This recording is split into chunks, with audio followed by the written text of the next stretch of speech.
Yes ఇక్కడ చూస్తే నలుగురు మంత్రులు అవుట్. ఎవరా నలుగురు మంత్రులు? కొంపదీసి మీ రెడ్డిల మంత్రులు అయితే కాదు కదా. పొంగులేటి శ్రీనివాస్ రెడ్డి, రేవంత్ రెడ్డి, తర్వాత ఎవరు మన శ్రీధర్ బాబు, పొన్నం ప్రభాకర్, వీళ్ళ కొండా సురేఖ లేదా సీతక్క. ఒకసారి చూద్దాం మనం అసలు ఏం జరుగుతోంది ఈ క్యాబినెట్లో. చక్కగా పని చేయకపోతే క్యాబినెట్లకి వెళ్ళి బర్తరఫ్ చేస్తారట. మరి రేవంత్ రెడ్డి ఏమైనా పని చేస్తుండా? ఎక్కడున్న ఫైల్స్ అక్కడనే ఉన్నాయి. మరి రేవంత్ రెడ్డిని ఎవరు తీసేయాలి? పదవిలోకి వెళ్ళి పార్టీ హైకమాండ్ తీసేయాలి. సో ఒకసారి మనం చూద్దాం. ఉత్తమ్ కుమార్ రెడ్డిని తీసేసినా ఆశ్చర్యపోకర్లే. ఎందుకని? ఉత్తమ్ కుమార్ రెడ్డే కదా డెక్కన్ సిమెంట్స్లో ఆయనకి ఇది ఉంది, ఏమంటారు, షేర్ ఉంది. ఉత్తమ్ కుమార్ రెడ్డి కేసు పెడితేనే కదా తీసుకుపోయి ఆ సుమంత్ని తీసుకుపోవాలని చెప్పి వస్తే లొల్లిలొల్లి అయింది. కానీ ఆ ఉత్తమ్ కుమార్ రెడ్డికి మాత్రం మౌనవ్రతం చేస్తున్నాడు. కార్తీక మాసం కదా, అట్లనే ఉంటుంది. ఒకసారి చూద్దాం. నలుగురు మంత్రులు అవుట్. స్థానికం తర్వాత మరోసారి క్యాబినెట్ ప్రక్షాళన. మంత్రివర్గంలో ప్రస్తుతం 2 ఖాళీలు. పనితీరు సరిగ్గా లేని మినిస్టర్లపై వేటు. లోకల్ బాడీ ఎన్నికల తర్వాత రాష్ట్ర క్యాబినెట్ ప్రక్షాళన చేయాలని కాంగ్రెస్ అధిష్టానం భావిస్తున్నట్లు తెలుస్తుంది. పనితీరు సరిగ్గా లేని మంత్రులను పక్కన పెట్టి వారి స్థానంలో కొత్త వారిని తీసుకోవాలని ప్లాన్లో ఉన్నట్లు సమాచారం. అజరుద్దీన్ను క్యాబినెట్లోకి తీసుకోవడంతో ఇంకా 2 స్థానాలు ఖాళీగా ఉంటాయి. అప్పుడే ఆ స్థానాలను కూడా భర్తీ చేయాలని హైకమాండ్ యోచిస్తుంది. అలా కాకుండా 2 స్థానాల కోసం మళ్ళీ విస్తరణ వల్ల సామాజిక సమీకరణల కూర్పు కష్టంగా ఉంటుంది. అందుకనే ప్రక్షాళన చేసే సమయంలోనే అన్ని వర్గాలకు ప్రయారిటీ ఇవ్వచ్చని ఢిల్లీ పెద్దలు భావిస్తున్నట్లు తెలిసింది. పనితీరు ఆధారంగా పదవులు. ప్రస్తుతం మంత్రుల భవిష్యత్తు లోకల్ బాడీ ఎన్నికల తర్వాత తేలనుంది. కాంగ్రెస్ అధికారంలోకి వచ్చిన వెంటనే సీఎం రేవంత్ రెడ్డితో కలిపి 12 మంది మంత్రులుగా ప్రమాణ స్వీకారం చేశారు. అందులో పనితీరు సరిగ్గా లేని మంత్రులను లోకల్ బాడీ ఎన్నికల తర్వాత పక్కన పెడతారని ప్రచారం ఉంది. ఎందుకంటే కొంతమంది మంత్రులు తమకు కేటాయించిన శాఖల్లో ఆశించిన స్థాయిలో పని చేయలేదని విమర్శలు ఉన్నాయి. కొందరిపై అవినీతి ఆరోపణలు తీవ్ర స్థాయిలో వచ్చాయి. అలాగే సదరు మంత్రులు అనుచరుల బంధువుల ఆగడాలు గీత దాటాయని విమర్శలు ఉన్నాయి. వీటికి తోడు త్వరలో జరగనున్న లోకల్ బాడీ ఎన్నికల ఫలితాలు మంత్రుల రాజకీయ భవిష్యత్తుకు అగ్ని పరీక్షగా మారనున్నాయి.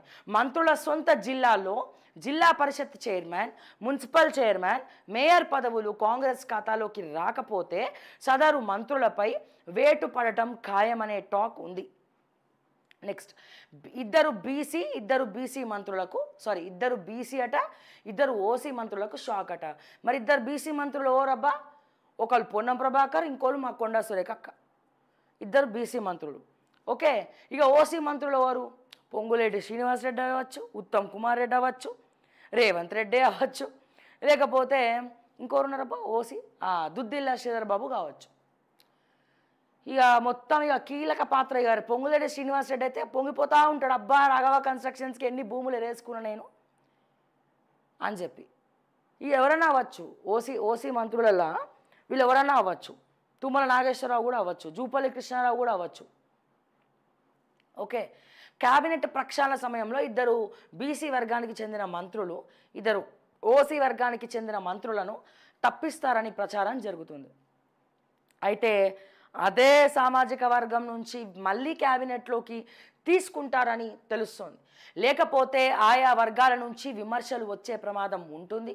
ఈ విషయాన్ని గ్రహించిన అధిష్టానం మంత్రి పదవి కోసం లాబియింగ్ చేస్తోన్న ఎమ్మెల్సీలు, ఎమ్మెల్యేలకు ప్రక్షాళన వరకు ఓపిక పట్టండి, అప్పటి వరకు వివాదాల జోలికి వెళ్ళొద్దు అని సంకేతాలు ఇచ్చినట్లు తెలుస్తున్నది. ప్రక్షాళన సమయంలో ఒకే ఫ్యామిలీకి ఒకే మంత్రి పదవి అనే కండిషన్ పెట్టి ఆశావాహులను మంత్రివర్గంలోకి తీసుకుంటారట.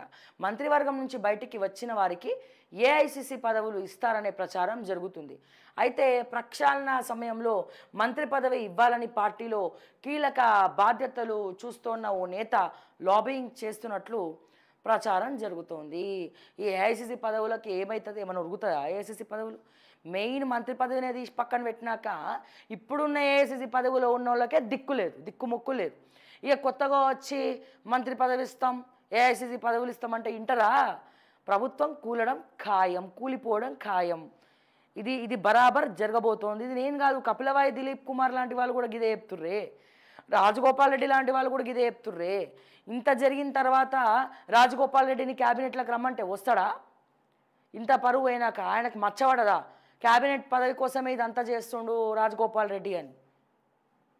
సో ఏదేమైనా బాస్, ఆకులు కాలినాక చేతులు పట్టుకోవడం అంటే దీన్నే అంటారేమో బహుశా. ఓకే, ఒకవైపు నీచాది నీచం నేను చెప్తా ఏందనేది. సో ఇది పరిస్థితి. ఇద్దరు బీసీలు, ఇద్దరు ఓసీలు మంత్రులకు షాక్ అట. మరి రేవంత్ రెడ్డికి కూడా షాక్ తగులుతుందో ఏందో. రేవంత్ అన్న, ముఖ్యమంత్రి ఉన్నంత వరకు నన్ను కలవవు కాబట్టి మనస్ఫూర్తిగా కోరుకుంటున్నా, తొందరగా మంత్రి పదవి దిగిపోతానన్నా. నీలో ఉన్న అహంకారము, నీలో ఉన్న పొగరు, దర్పం ఏదైతే ఉందో అది తగ్గిపోతుందని అనుకుంటున్నారు రేవంత్ అన్న. ఎందుకంటే నీ ఇన్ఫ్లుయెన్స్ మొత్తం శాటిలైట్ మీదే ఉంటుంది కదా. మా యూట్యూబ్ వాళ్ళు అంటే నీకు చిన్న చూపు. ఏ యూట్యూబ్ మీదనైతే నువ్వు అడుగులు వేసుకుంటా ప్రచారం స్టార్ లెక్క సోషల్ మీడియా స్టార్ అని పేరు తెచ్చుకున్నావో, అదే యూట్యూబ్ని పక్కన పెట్టినాక నువ్వు ఉంటే ఏంది ముఖ్యమంత్రి కుర్చీలా, పోతే ఏంది రేవంత్ అన్న? యూట్యూబ్ పవర్ ఏందో, సోషల్ మీడియా పవర్ ఏందో కూడా చూపించాలి కదా. నేనైతే బరాబర్ చూపిస్తా. చూపించద్దు అంటే నువ్వు నా మీద కేసు పెట్టాలి. నువ్వు కేసు పెట్టినా సరే నేను కొట్లాడతా. కేసు పెట్టినా సరే మంచిగా జైల్లో కూర్చొని యోగా చేసుకుంటా. ఇక చూసినావు కదా రేవంత్ అన్న, చెయ్యి రీపోయినా సరే పని చేస్తున్నా. నేను జైల్లో కూర్చున్నా అనుకో ప్రశాంతత ఉంటుంది. కాకపోతే ఫిజియోథెరపీ చేసుకోవడానికి కొంచెం టైం అయ్యి నాకు జైల్లో. ఆ బుక్స్ ఈ బుక్స్ పంపించినావు అనుకో, చదువుకుంటూ కూర్చుంటా. ఓకే, నాకు తెలిసి 86 కేసులు 83 కేసులు ఉన్నాయి కాబట్టి నువ్వు ఎప్పుడో అప్పుడు జైలుకు పోవాల్సిన వ్యక్తివే. మళ్ళా కావాలంటే మనం జైల్లో కలుసుకుందాం. ఓకేనా రేవంత్ అన్న? సో ఏందో మరి పరిస్థితి. నువ్వైతే పని చేస్తలేవు, నీ టీం పని చేయట్లేదు. బట్టి అయితే మరీ ఘోరం. బట్టి గారు మంచిగా ఉన్నారా సార్? జర పూల వర్షం తగ్గించుకోమనండి సార్ కొంచెం, మీ సతీమణి గారిని. ఆవిడకి ఏం పదవి లేదు కదా ఇప్పుడు. సరే అది పక్కన పెట్టుకుంటే ఏం సార్ బట్టి సార్, పైసలు తీసుకొని కూడా పని చేస్తలేవంట నువ్వు. ఇప్పుడు కొత్త బిరుదు వచ్చింది నీకు. ఏం తెలుసా, మా బట్టి గారు కమిషన్లు తీసుకుంటాడు కానీ పని చేయడబ్బా, పైసలు తీసుకుంటాడు కానీ పని చేయడబ్బా. అడ్వాన్సులు తీసుకుంటాం అట, పనులు మాత్రం చేస్తలేవట. ఎందుకు ఆ పాపం ఎందుకు బట్టన్న? ఇప్పటికే మస్తు పాపం మూట కట్టుకుర్రు మీరు, మీ కాంగ్రెస్ వాళ్ళు అందరూ.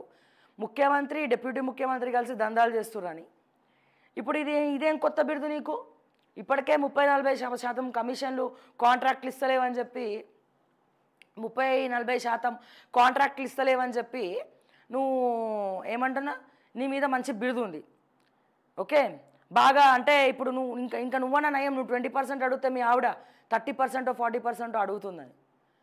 ఓకే, కాంట్రాక్టర్ ఏకంగా అసలు కనివిని ఎరిగినామా ఎప్పుడన్నా? సెక్రటేరియట్కి వచ్చి మరి కాంట్రాక్టర్లు ధర్నా చేస్తారని, పైసలు తీసుకొని కూడా పని చేస్తామంటే ఇంతకన్నా అన్యాయం ఏమైనా ఉంటుందా బట్టి సార్?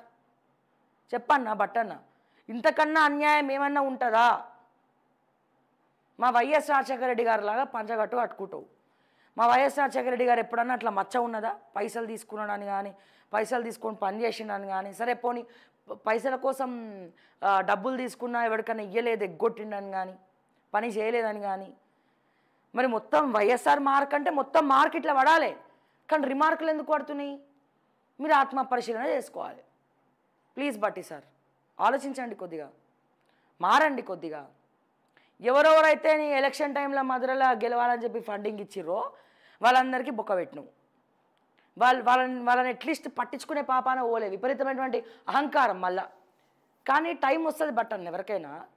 ఈ ఇయర్ పోతే ఇంకో ఇయర్ వస్తుంది, ఇంకో ఇయర్ పోతే ఇంకో ఇయర్ వస్తుంది, అప్పుడు మళ్ళీ ఎలక్షన్ వస్తుంది, అప్పుడు మళ్ళీ మధురలో నువ్వే నించుంటావు. కానీ అప్పుడు ఈసారి నువ్వు మోసం చేసిన వాటి మళ్ళీ ఎవడన్నా ఇస్తాడా ఫండింగ్ నీకు? ఇయర్ అసలు ప్రజలు ఓట్లు వేస్తారా? ఎన్నిసార్లు పోయి ఉంటావు బట్టన్న మధురకి నువ్వు గెలిచినప్పటి నుంచి? నీ గెలుపుకి నీ పాదయాత్రలో ఎవరెవరైతే కారణమైనరో ఎప్పుడన్నా వాళ్ళని ఇంటికి పిలిచి భోజనం పెట్టినావా అని అన్న? పెట్టినావా అన్న? అస్సలు అబ్బో చాలా బిజీ, మామూలు బిజీ కాదు బాబు, చాలా బిజీ. సో ఇంకా ఇంత జరిగిన తర్వాత ఏమొస్తాయి చెప్పు ఓట్లు? అంటే స్వయం కృపారాధం ఇదంతా. రేవంత్ రెడ్డి కావచ్చు, బట్టి విక్రమార్క గారు కావచ్చు, దుద్దిల్ల శ్రీధర్ బాబు కావచ్చు, డిపాజిట్లు వస్తాయో లేవో కూడా తెలియని పరిస్థితి. తూర్పు తిరిగి దండం పెట్టుకోవాలి, అది ఎవరన్నా కావచ్చు. ఎస్ ఒకసారి